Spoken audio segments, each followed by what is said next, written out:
Good morning, good evening, good afternoon sa ating mga higala. Panibagong buhay, panibagong vlog for today.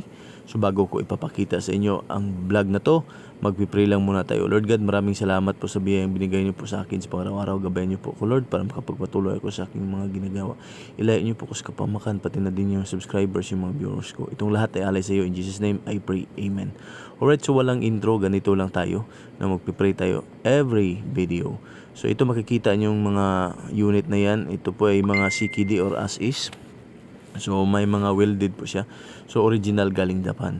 So ang ipapakita ko for today is isang sports car na galing Japan. So ibig sabihin right hand drive to dati, ngayon kinonvert na into left hand drive, no? So makikita nyo yung mga conversion namin dito, paano kinonvert. Ayan, mga DS17, 64 at saka iba pa. So mayroon din tayong mga unit dito nga mga iba pang unit kung gusto nyo, pang kabuhayan at saka pang pamilya.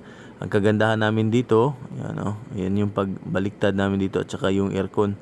So talaga namang inaayos ng mabuti. Pero ito hindi yan yung sports car. Ito yung sa van type natin. Kasi by next video natin mayroon ding nakabili ng van at ito na yung kanyang van, no? So ganito yung mga mukha natin sa paggawa ng or pag-convert. Isa-isa nilang ibinalik from right hand drive to left hand drive. Alright? So ganyan talaga yung mga unit na galing sa Japan, no? Kasi sa Japan is naka right hand drive, tapos tayo dito sa Pilipinas naka left hand drive, kaya kinonvert natin from right hand drive to left hand drive. So same thing din sa mga iba pang mga surplus, kahit ano man diyang surplus na brand, basta kay galing Japan. Yung chop katulad niyan, kung makikita nyo talaga namang yan yung tinatawag na complete knockdown or CKD. Pagkatapos makatapos na ganito na yung mukha, ito katulad nito, ito yung Jimny na 660cc automatic 4x4, no? So ganito, so for sale din to.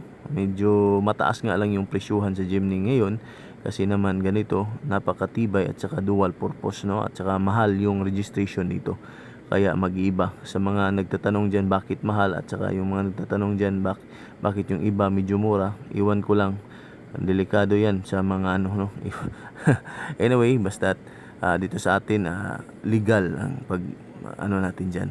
So ito na ipapakita ko. So daming mga unit na nandito. Mayroon ding mga 64W, mayroong pick-up, mayroon ding iba-iba klase-klase pang unit na nandito.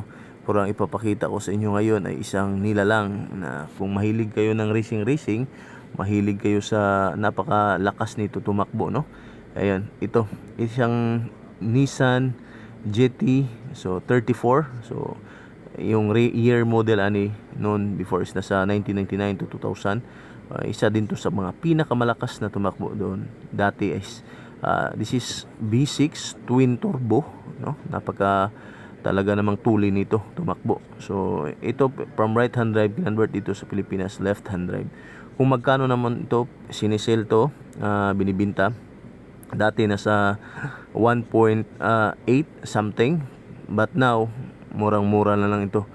So ito binaba natin sa presyuhan ganito, pero bago ko banggitin yung presyo nito, yung binanggit ko sa inyo kanina, ayan GT.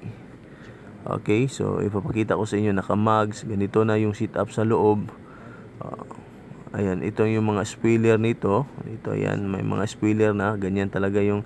So ito naman pag kunin nyo to. So siyempre naman pagandahin pa yan, i-retouch pa, no? So kung ano man yung makikita nyo sa loob, tingnan nyo, di ba?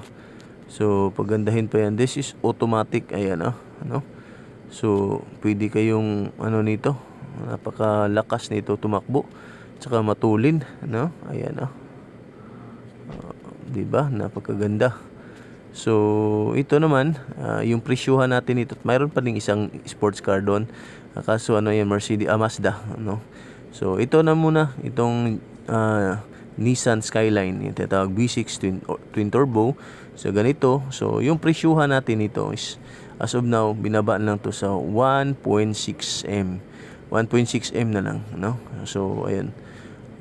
Kung sure bull buyer kayo, tawag kayo 0945-391-0199. Again, 0945-391-0199.